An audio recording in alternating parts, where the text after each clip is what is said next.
welcome back to the Dixie D'Amelio early late night show. Today I have the special James Charles. Hi sisters! I finally got the invite. Months later. Are you waiting for the plane or you just don't know what to say? Both. Well, thanks for having me. I'm excited to be here today. I know, I'm excited to Last time we were on camera together, things didn't go so well. Yeah.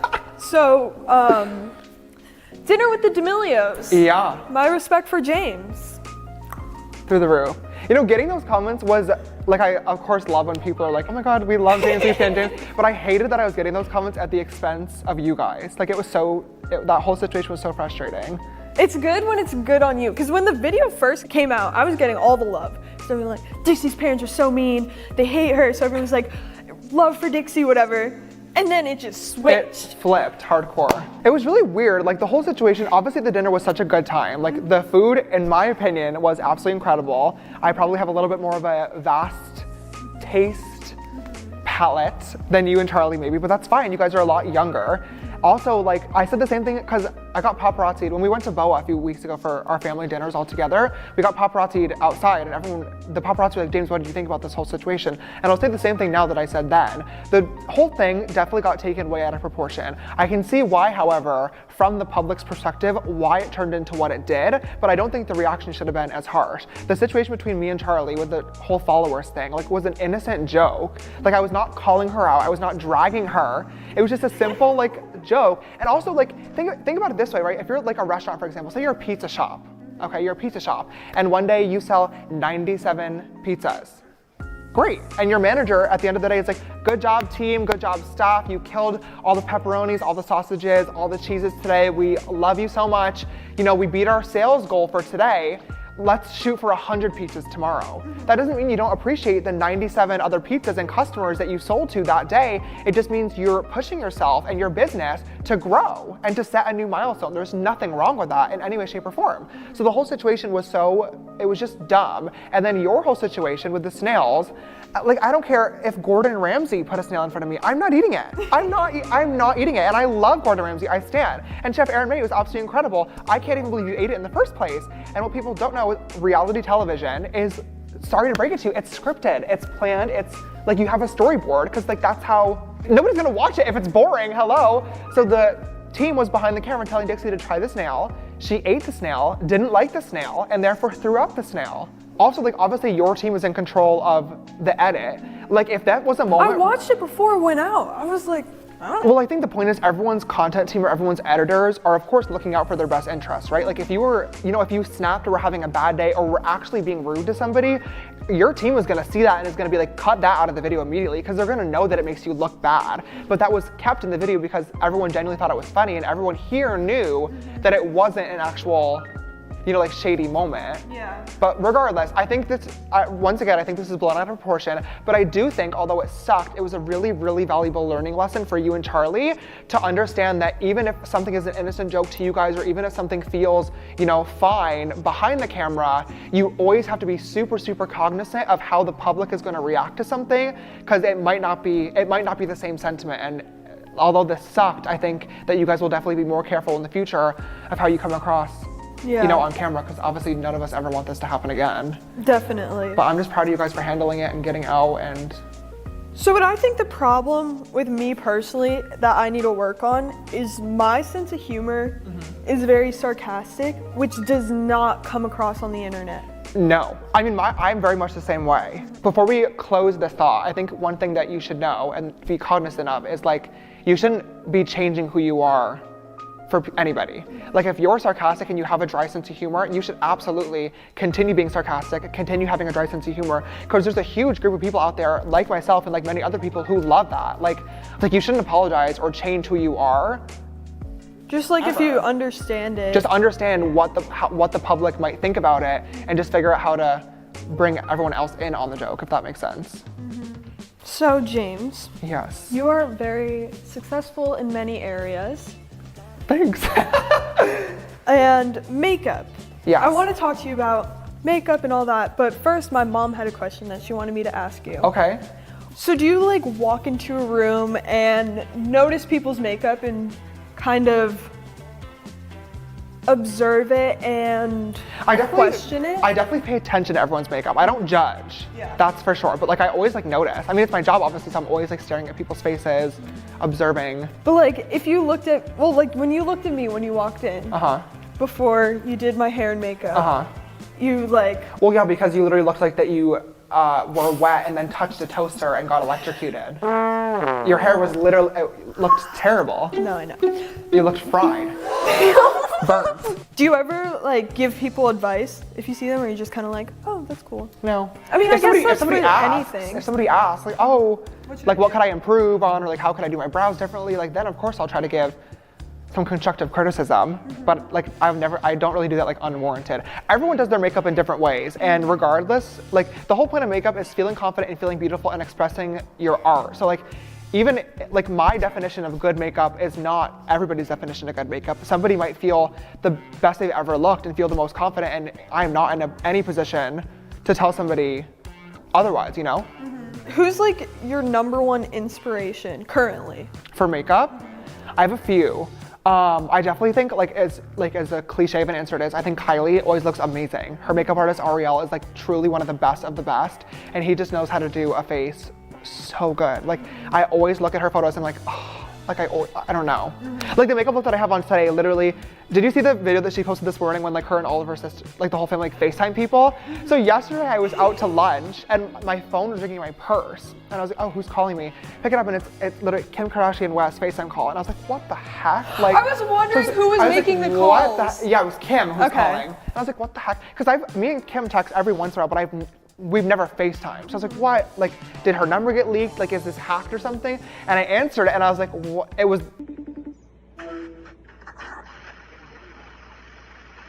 What is going on? That. And I was like, oh my God, what the heck is going on? But literally, this makeup look that I have on today is the one that Kylie wore yesterday. Because I looked at her stories after and she looked so beautiful. And I was like, oh my God, I'm gonna do that.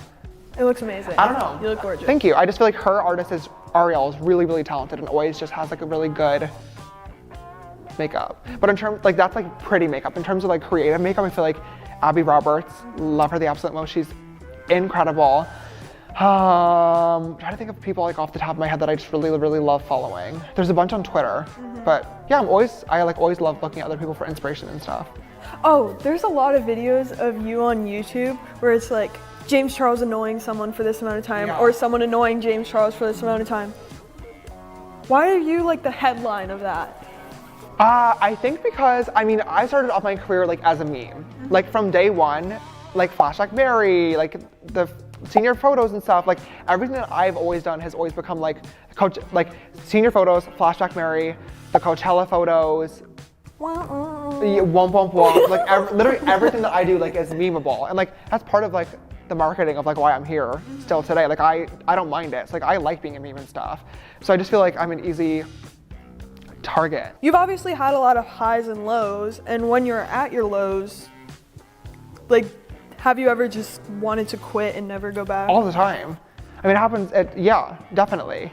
But once again, it's about having a good group of friends around you, a good team around you, and you loving what you're doing to help like push you through. And it's also like really important too, like if you are dealing with something that's hard, right? Like it's really important to learn how to deal with that like in private. Because like the second that you start, and I talk to Charlie about this a lot, the second that you start letting people know that it's hurting you or crying or like posting about being upset or hurt, it lets people know that what they're doing is working. Like let me clarify. There's nothing wrong with standing up for yourself or like talking about your feelings and emotions every once in a while. Like absolutely, that is our right as human beings, and no feeling should ever be invalidated no matter how many followers you have. But it's really important to, you know, like if you're doing that, it's important to stand up for yourself and stick up for yourself and like, once again, be proud of who you are, be proud of what you're doing, or if something is wrong, like own it and apologize and move forward, right? And be a better person. But it's really important to not let the haters, I hate saying that, but it's like, it's so important to not let the haters get to you. Your stepsisters. The stepsisters, because if you do, like they are gonna keep going. Like they're going to keep digging and digging and hating and leaving comments because it gets them attention and it's working. Do you have like a way where you think you can connect with your fans the best? Like, where do they find you the best to talk to you? I would definitely say Twitter as well. I mean, I'm also on stories all the time. Like every single morning I wake up and I take an Instagram story like saying, good morning, you guys. Like I tell them about what I'm doing with my day that day, any fun announcements that are happening. Like I'm definitely very, very active with my followers on stories and stuff and just keeping them in the loop with my life. And then Twitter is definitely where like I interact most and reply to people. Do you see yourself ever taking a break from the 2 YouTube videos a week? Anytime soon? With a few of the projects that I'm working on in 2021, it's definitely going to be a lot of filming and production, which is a good thing. So I don't plan on taking a break now or yet, but I might end up going down to 1 but I don't know when. I think it's really hard. Like doing 2 videos a week is so challenging to always come up with new concepts and new ideas. And like I've been doing this for almost 5 years now. Yeah. Which is, it's like crazy to even think that I've like lasted this long. And then like makeup too, there's only so many makeup videos that you can do, which is why though I've really enjoyed branching out and doing gaming videos or more lifestyle videos or vlogs or just like behind the scenes type stuff. Like I really enjoy it, and I'm so grateful that I've been able to build a fan base that is willing to watch those type of videos too, and not necessarily just the makeup. Honestly, I've found that like more recently, my like non-makeup videos are doing better than my makeup videos. Are you a holidays person? I love Christmas. I love Thanksgiving and I love Christmas. Okay. I'm not a very holiday person, which is I know it's so awful and cringy, but it's just never been me. Like I've never been one to like decorate and stuff because then I hate decorating and then taking the decorations down. Didn't you have like the biggest TikTok for your Christmas decorations? Well, yes, that was last year. But I didn't do that. That was for a Christmas party that I did with my fans. So we hired a decoration company to come and do the whole house. But I'm doing that again this year. I just know because you had like 4 billion views on it or whatever. It's the second most viewed TikTok of all time. Everyone always like, why does this TikTok have so many views? I have no idea. Everyone's like, did he buy the views? No, baby. Like hi Noah. Hi Noah. How are you?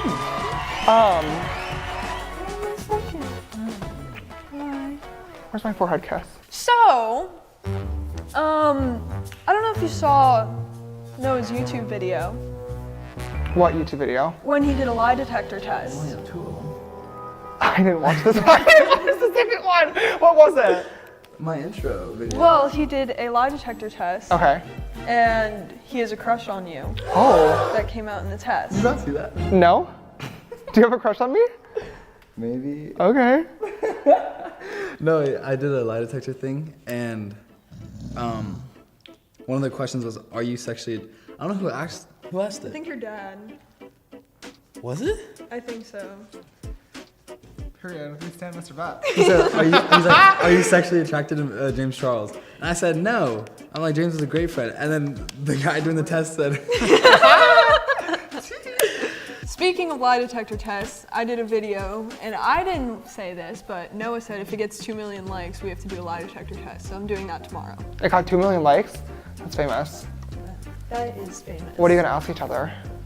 I'm terrified. I didn't do anything, but like I'm...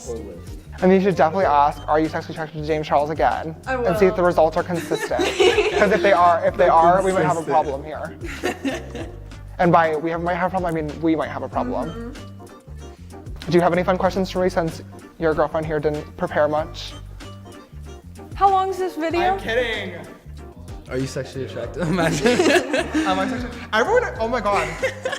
I remember when we first started talking, Dixie used to always tell me that I was hot. And I always appreciated that. You are. We'd be a hot couple. I know. You'd be more of the girl though. Yeah, that's okay. All right, thank you guys so much for watching. Thank you so much, James, for being such an amazing guest. Thanks for having me. Thanks for being an amazing friend. Aw. And don't forget to watch our and a few extra Christmas videos, which will be coming out The 22nd. the 22nd. Super excited. And our lie detector test, which will be the next video. And anything you want to plug? I mean, not really. Just if you want to follow me on any of my social media accounts, they're all just James Charles. I post 2 videos a week, Tuesdays and Fridays. Fun, makeup, entertaining content. And And you can follow me on all my socials at Dixie D'Amelio and Snapchat at Dixie-D'Amelio. Thank you guys so much for watching. Like and subscribe. Thumbs up, leave a comment down below. Who else you want to see on the show? You can follow me if you want. No, babe. This isn't your episode. You already had your turn.